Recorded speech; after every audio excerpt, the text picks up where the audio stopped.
ಇನ್ನು ಅಧಿಕಾರಕ್ಕೆ ಏರಲೇಬೇಕು ಅನ್ನೋ ಛಲ, ಮುಖ್ಯಮಂತ್ರಿ ಕುರ್ಚಿ ಮೇಲೆ ಕೂರ್ಲೇಬೇಕು ಅನ್ನುವಂತ ಕನಸು. ಡಿಕೆ ಶಿವಕುಮಾರ್ ಅವರ ಅದೇ ಕನಸು ನನಸಾಗುವ ಕ್ಷಣ ಹತ್ತಿರ ಆಗ್ತಾ ಇದೆ. ಕಾಂಗ್ರೆಸ್ ಶಾಸಕಾಂಗ ಪಕ್ಷದ ನಾಯಕರನ್ನಾಗಿ ಡಿಕೆ ಶಿವಕುಮಾರ್ ಇವತ್ತು ಆಯ್ಕೆಯಾಗಿದ್ದು ಸರ್ಕಾರ ರಚನೆಗೆ ರಾಜ್ಯಪಾಲರನ್ನ ಭೇಟಿಯಾಗಿ ಹಕ್ಕು ಮಂಡಿಸಿದ್ದಾರೆ ಕೂಡ. ರಾಜ್ಯಪಾಲರು ಕೂಡ ಸದ್ಯ ಅಸ್ತು ಅಂದಿದ್ದು ಬುಧವಾರದಿಂದಲೇ ರಾಜ್ಯದಲ್ಲಿ ಡಿಕೆ ಶಿವಕುಮಾರ್ ದರ್ಬಾರ್ ಶುರುವಾಗಲಿದೆ.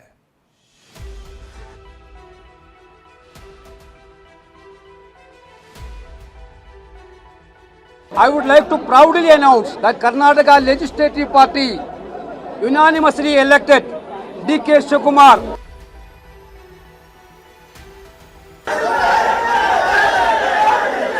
ಇದೇ ಕ್ಷಣಕ್ಕಾಗಿ, ಇದೇ ದಿನಕ್ಕಾಗಿ, ಇದೇ ಹುದ್ದೆಗಾಗಿ ಕಾದಿದ್ದು ಒಂದೆರಡು ದಿನವಲ್ಲ, ಒಂದೆರಡು ವರ್ಷವಲ್ಲ. ಕೆಪಿಸಿಸಿ ಅಧ್ಯಕ್ಷರಾಗಿ ಅಧಿಕಾರ ವಹಿಸಿಕೊಂಡ ದಿನದಿಂದಲೂ ಮುಖ್ಯಮಂತ್ರಿ ಕುರ್ಚಿ ಮೇಲೆ ಡಿಕೆ ಶಿವಕುಮಾರ್ ಕಣ್ಣಿಟ್ಟಿದ್ರು. ಡಿಕೆ ಶಿವಕುಮಾರ್ ಅವರ ಅದೇ ಕನಸು ಇಂದು ಈಡೇರಿದೆ. ಸಿಎಲ್ಪಿ ನಾಯಕನಾಗಿ ಡಿಕೆಶಿ ಅವಿರೋಧವಾಗಿ ಆಯ್ಕೆಯಾಗಿದ್ದು ಮುಖ್ಯಮಂತ್ರಿ ಕುರ್ಚಿಗೇರಲು ಪ್ರಮಾಣ ವಚನ ಅನ್ನೋ ಇನ್ನೊಂದೇ ಹೆಜ್ಜೆ ಬಾಕಿ ಉಳಿದಿದೆ.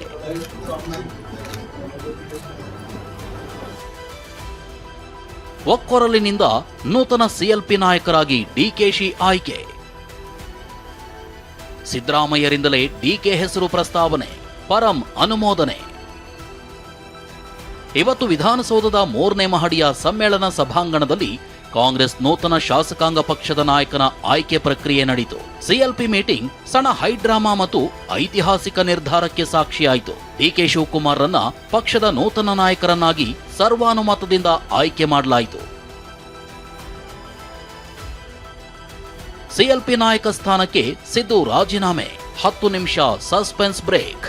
ಸಭೆ ಆರಂಭವಾಗ್ತಿದ್ದಂತೆ ಎಐಸಿಸಿ ಪ್ರಧಾನ ಕಾರ್ಯದರ್ಶಿ ರಣದೀಪ್ ಸಿಂಗ್ ಸುರ್ಜೇವಾಲಾ ನಾಯಕನ ಆಯ್ಕೆ ಪ್ರಕ್ರಿಯೆಗೆ ಚಾಲನೆ ನೀಡಿದ್ರು. ಮೊದಲಿಗೆ ನಿರ್ಗಮಿತ ಸಿಎಂ ಸಿದ್ದರಾಮಯ್ಯ ಸಿಎಲ್ಪಿ ನಾಯಕ ಸ್ಥಾನಕ್ಕೆ ರಾಜೀನಾಮೆ ನೀಡಿದ್ದೀನಿ ಅಂತ ಒಂದು ಸಾಲಿನಲ್ಲಿ ರಾಜೀನಾಮೆ ಪ್ರಕಟಿಸಿದ್ರು. ಶಾಸಕಾಂಗ ಪಕ್ಷದ ನೂತನ ನಾಯಕನ ಆಯ್ಕೆ ವಿಚಾರವನ್ನ ಎಐಸಿಸಿ ಹೈಕಮಾಂಡ್ ವಿವೇಚನೆಗೆ ಬಿಡಲಾಗಿದೆ ಎಂಬ ಸಾಂಪ್ರದಾಯಿಕ ಒಂದು ಸಾಲಿನ ನಿರ್ಣಯವನ್ನ ಮಂಡಿಸಿದ್ರು. ಇದನ್ನ ಹಿರಿಯ ನಾಯಕ ಡಾಕ್ಟರ್ ಜಿ ಪರಮೇಶ್ವರ್ ಅನುಮೋದಿಸಿದ್ರು. ಎಲ್ಲಾ ಶಾಸಕರು ಕೈಯೆತ್ತುವ ಮೂಲಕ ಬೆಂಬಲಿಸಿದ್ರು. ಬಳಿಕ ಸಭೆಗೆ 10 ನಿಮಿಷ ಸಸ್ಪೆನ್ಸ್ ಬ್ರೇಕ್ ತೆಗೆದುಕೊಳ್ಳಲಾಯಿತು. ಬ್ರೇಕ್ನಲ್ಲಿ ವೇಣುಗೋಪಾಲ್, ಸುರ್ಜೇವಾಲಾ, ಸಿದ್ದರಾಮಯ್ಯ ಉಪ್ಪಿಟ್ಟು, ಕೇಸರಿಬಾತ್, ಮದ್ದೂರು ವಡೆ ಸವಿದು ಬಂದ್ರು. ಡಿಕೆ ಶಿವಕುಮಾರ್ ಕೈ ನಾಯಕರನ್ನ ಸಭೆಗೆ ಕರೆದುಕೊಂಡು ಬಂದ್ರು. ಸಸ್ಪೆನ್ಸ್ ಬ್ರೇಕ್ ಬಳಿಕ ಸಭೆಗೆ ಹಾಜರಾದ ನಾಯಕರು ಹೈಕಮಾಂಡ್ ಸಂದೇಶವನ್ನ ಅಂತಿಮಗೊಳಿಸಿದ್ರು. ವಿಶೇಷ ಅಂದ್ರೆ ಸಿದ್ದರಾಮಯ್ಯನವರೇ ಖುದ್ದಾಗಿ ಡಿಕೆ ಶಿವಕುಮಾರ್ ಹೆಸರನ್ನ ನೂತನ ಶಾಸಕಾಂಗ ಪಕ್ಷದ ನಾಯಕನ ಸ್ಥಾನಕ್ಕೆ ಪ್ರಸ್ತಾಪಿಸಿದ್ರು. ಇದನ್ನ ಪರಮೇಶ್ವರ್ ಅನುಮೋದಿಸಿದ್ರು. ಸಭೆಯಲ್ಲಿದ್ದ ಎಲ್ಲಾ ಶಾಸಕರು ಮತ್ತು ವಿಧಾನ ಪರಿಷತ್ ಸದಸ್ಯರು ಒಕ್ಕೊರಲಿನಿಂದ ಜಯಘೋಷಗಳೊಂದಿಗೆ ಬೆಂಬಲ ವ್ಯಕ್ತಪಡಿಸಿದ್ರು. ತಕ್ಷಣವೇ ಎಐಸಿಸಿ ಪ್ರಧಾನ ಕಾರ್ಯದರ್ಶಿ ಕೆಸಿ ವೇಣುಗೋಪಾಲ್ ಡಿಕೆ ಶಿವಕುಮಾರ್ ಅಧಿಕೃತವಾಗಿ ಸಿಎಲ್ಪಿ ನಾಯಕರಾಗಿ ಆಯ್ಕೆಯಾಗಿದ್ದಾರೆ ಅಂತ ಘೋಷಿಸಿದ್ರು. I would like to proudly announce that Karnataka Legislative Party unanimously elected D.K. Shivakumar as the leader of the Legislative Party of Karnataka Congress. ಬಳಿಕ ಕೈ ಪಕ್ಷದ ನೂತನ ನಾಯಕರಾಗಿ ಆಯ್ಕೆಯಾದ ಡಿಕೆ ತಮಗೆ ಬೆಂಬಲ ನೀಡಿದ ಸಿದ್ದರಾಮಯ್ಯ ಮತ್ತು ಹೈಕಮಾಂಡ್ಗೆ ಧನ್ಯವಾದ ಅರ್ಪಿಸಿದ್ರು. ಸಿಎಂ ಸಿದ್ದರಾಮಯ್ಯ ನೀಡಿದ ಅತ್ಯುತ್ತಮ ಆಡಳಿತ ಮತ್ತು ಜನಪ್ರಿಯ ಯೋಜನೆಗಳನ್ನ ಕೊಂಡಾಡುವ ವಿಶೇಷ ಕೃತಜ್ಞತಾ ನಿರ್ಣಯವನ್ನ ಡಿಕೆ ಮಂಡಿಸಿದ್ರು. ಕರ್ನಾಟಕದ ಜನತೆಗೆ ಹಾಗೂ ಕಾಂಗ್ರೆಸ್ ಪಕ್ಷಕ್ಕೆ ನೀಡಿರುವ ವಿಶಿಷ್ಟ ಸೇವೆಯನ್ನ ಸ್ಮರಿಸಿ ಕಾಂಗ್ರೆಸ್ ಶಾಸಕಾಂಗ ಪಕ್ಷವು ಶ್ರೀ ಸಿದ್ದರಾಮಯ್ಯ ಅವರಿಗೆ ಹೃತ್ಪೂರ್ವಕ ಧನ್ಯವಾದಗಳನ್ನು ಅರ್ಪಿಸುತ್ತದೆ. ಅವರು 2013ರಿಂದ 2018 ಮತ್ತು 2023ರಿಂದ 2026ರವರೆಗೆ ಮುಖ್ಯಮಂತ್ರಿಯಾಗಿ ಹಾಗೂ 2 ಅವಧಿಗಳಲ್ಲಿ ವಿರೋಧ ಪಕ್ಷದ ನಾಯಕರಾಗಿ ಸಲ್ಲಿಸಿದ ಸೇವೆಯನ್ನ ಜನತೆ ಮತ್ತು ಕಾಂಗ್ರೆಸ್ ಕಾರ್ಯಕರ್ತರು ಯಾವಾಗಲೂ ಅಪಾರ ಪ್ರೀತಿ ಹಾಗೂ ಹೆಮ್ಮೆಯಿಂದ ಸ್ಮರಿಸುತ್ತಾರೆ. ಸಾಮಾಜಿಕ ನ್ಯಾಯದ ಮೇಲಿನ ಅವರ ಸಮರ್ಪಣಾ ಭಾವ, ಆಡಳಿತಾತ್ಮಕ ಸಾಮರ್ಥ್ಯ, ಪಕ್ಷದ ಸಿದ್ಧಾಂತಕ್ಕೆ ಅವರ ಬದ್ಧತೆ ಮತ್ತು ಪಕ್ಷದ ನಾಯಕತ್ವದಲ್ಲಿನ ಅವರ ಸಂಪೂರ್ಣ ನಂಬಿಕೆಯು ಪ್ರತಿಯೊಬ್ಬ ಕಾಂಗ್ರೆಸ್ಸಿಗನೂ ಅನುಸರಿಸಬೇಕಾದ ಮಾದರಿಯಾಗಿದೆ. ಕಾಂಗ್ರೆಸ್ ಪಕ್ಷ ಮತ್ತು ಸರ್ಕಾರವು ಯಾವಾಗಲೂ ಇದೇ ಆದರ್ಶಗಳ ಹಾದಿಯಲ್ಲಿ ಮುನ್ನಡೆಯುತ್ತದೆ.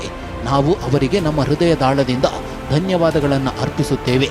ಕರ್ನಾಟಕದ ಜನತೆಯ ಸೇವೆ ಮಾಡಲು ಪ್ರತಿಯೊಂದು ವಲಯದಲ್ಲೂ ಪರಿವರ್ತನಾತ್ಮಕ ಅಭಿವೃದ್ಧಿಯನ್ನು ತರಲು ಮತ್ತು ಕನ್ನಡಿಗರ ಜೀವನದಲ್ಲಿ ಬದಲಾವಣೆ ತರಲು ಕಾಂಗ್ರೆಸ್ ಸರ್ಕಾರ ನಡೆಸುತ್ತಿರುವ ಈ ಪಯಣದಲ್ಲಿ ಅವರ ನಿರಂತರ ಪಾಲ್ಗೊಳ್ಳುವಿಕೆ ಮತ್ತು ಮಾರ್ಗದರ್ಶನವನ್ನು ನಾವು ಸದಾ ಬಯಸುತ್ತೇವೆ. ಸಿದ್ದರಾಮಯ್ಯನ ರಾಷ್ಟ್ರ ರಾಜಕಾರಣಕ್ಕೆ ಆಹ್ವಾನಿಸಿದ ವೇಣುಗೋಪಾಲ್.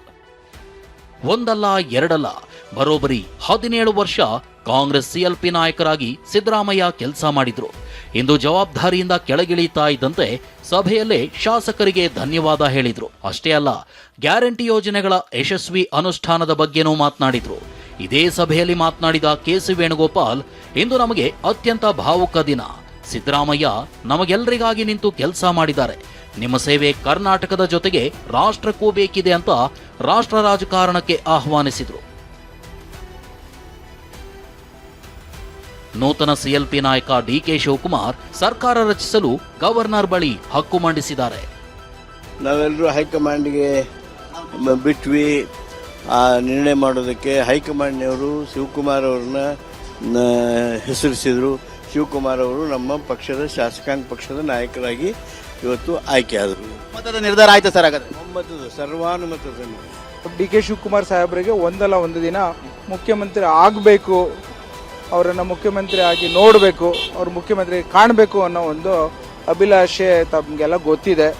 ಇವತ್ತು ಹೈಕಮಾಂಡ್ ಅವರ ಆಶೀರ್ವಾದ, ಸಿದ್ದರಾಮಯ್ಯ ಸಾಹೇಬರ ಆಶೀರ್ವಾದ, ಕರ್ನಾಟಕದ ಜನತೆ ಆಶೀರ್ವಾದದಲ್ಲಿ ಡಿ.ಕೆ. ಶಿವಕುಮಾರ್ ಸಾಹೇಬರು CLP ಲೀಡರ್ ಆಗಿ ಎಲೆಕ್ಟ್ ಆಗಿದ್ದಾರೆ. ಕರ್ನಾಟಕದ ರಾಜ್ಯಕ್ಕೆ ಬಹಳಷ್ಟು ಕೊಡುಗೆಗಳನ್ನು ಸಿದ್ದರಾಮಯ್ಯ ಅವರು ಕೊಟ್ಟಿದ್ದಾರೆ. ಬಹಳಷ್ಟು ಜನಪರವಾದ ಕಾರ್ಯಕ್ರಮಗಳನ್ನು ಕೊಟ್ಟಿದ್ದಾರೆ. ಮೊದಲನೇ ಬಾರಿ ಮುಖ್ಯಮಂತ್ರಿಯಾಗಿದ್ದಾಗ ಭಾಗ್ಯಗಳ ಸರಮಾಲೆಯನ್ನು ಕೊಟ್ಟಿದ್ದರು. ಈಗ ನಮ್ಮ ಕಾಂಗ್ರೆಸ್ ಶಾಸಕಾಂಗ ಪಕ್ಷದಲ್ಲೂ ಕೂಡ ಕೆ.ಸಿ. ವೇಣುಗೋಪಾಲ್ ಅವರು ಮಾತನಾಡ್ತಾ 2013-18 ಏನು ಆಡಳಿತ ಇತ್ತು ಅದು ಗೋಲ್ಡನ್ ಏರ್ ಆಫ್ ಕರ್ನಾಟಕ ಅಂತ ಕೂಡ ಹೇಳಿದರು. ನಂತರ ಈಗ ಮತ್ತೆ ಮುಖ್ಯಮಂತ್ರಿ ಆದಮೇಲೆ ಈ 3 ವರ್ಷಗಳ ಕಾಲ ಆಡಳಿತ ಮಾಡಿದಾಗಲೂ ಕೂಡ ಒಳ್ಳೆಯ ಆಡಳಿತ ಕೊಟ್ಟಿದ್ದಾರೆ. ನಮ್ಮ ಕಾಂಗ್ರೆಸ್ನ ಪ್ರಣಾಳಿಕೆಯಲ್ಲಿರುವಂತಹ ಸುಮಾರು 592 ಭರವಸೆಗಳಲ್ಲಿ 300 ಭರವಸೆಗಳನ್ನು ಈಡೇರಿಸಿಕೊಟ್ಟಿದ್ದಾರೆ. ಅವಾಗಲೂ ಕೂಡ ಸ್ಥಾನ ಬದಲಾವಣೆ ಬಗ್ಗೆ ಬಂದಾಗಲ್ಲ, ಪ್ರಸ್ತಾವ ವಿಷಯ ಬಂದಾಗಲ್ಲ ತಂದವರು ಒಂದೇ ಮಾತು ಹೇಳಿದರು, ಹೈಕಮಾಂಡ್ ಹೇಳಿದ ತಕ್ಷಣ ನಾನು ಅವ್ರ ಮಾತಿಗೆ ಒಪ್ಪಿಗೆ ಕೊಟ್ಟು ರಾಜೀನಾಮೆ ಕೊಡ್ತೀನಿ ಅಂತ ಹೇಳಿ. ಸೊ ರಾಹುಲ್ ಗಾಂಧಿ ಅವರು ರಾಜೀನಾಮೆ ಕೇಳಿದ ತಕ್ಷಣ ಸಿದ್ದರಾಮಯ್ಯರು ಮಾತನಾಡದೆ ಯೋಚನೆ ಮಾಡದೆ ರಾಜೀನಾಮೆ ಕೊಟ್ಟಿದ್ರು. ಇಲ್ಲ, ಅವರ ಕೋಟ್ಯಾಂತರ ಅಭಿಮಾನಿಗಳ ಥರ ನಮಗೂ ಕೂಡ ಅವ್ರ 5 ವರ್ಷಗಳು ಪೂರ್ತಿ ಮಾಡಿದರೆ ಆಡಳಿತನ ಖುಷಿಯಾಗಿರ್ತಿತ್ತು. ಆದರೆ ನಮ್ಮ ಪಕ್ಷದ ವರಿಷ್ಠರು ತಮ್ಮ ಒಂದು ವಿವೇಚನೆಗೆ ಅನುಗುಣವಾಗಿ ಒಂದು ತೀರ್ಮಾನ ತೆಗೆದುಕೊಂಡಿದ್ದಾರೆ. ಸೊ ನಾವು ಒಂದು ಪಕ್ಷದ ವ್ಯವಸ್ಥೆಯಲ್ಲಿ ಕೆಲಸ ಮಾಡಬೇಕಾದ್ರೆ ವರಿಷ್ಠರ ತೀರ್ಮಾನಕ್ಕೆ ಬೆಲೆ ಕೊಡಬೇಕು. ಆ ಕೆಲಸನ ಅವ್ರು ಮಾಡಿದ್ದಾರೆ.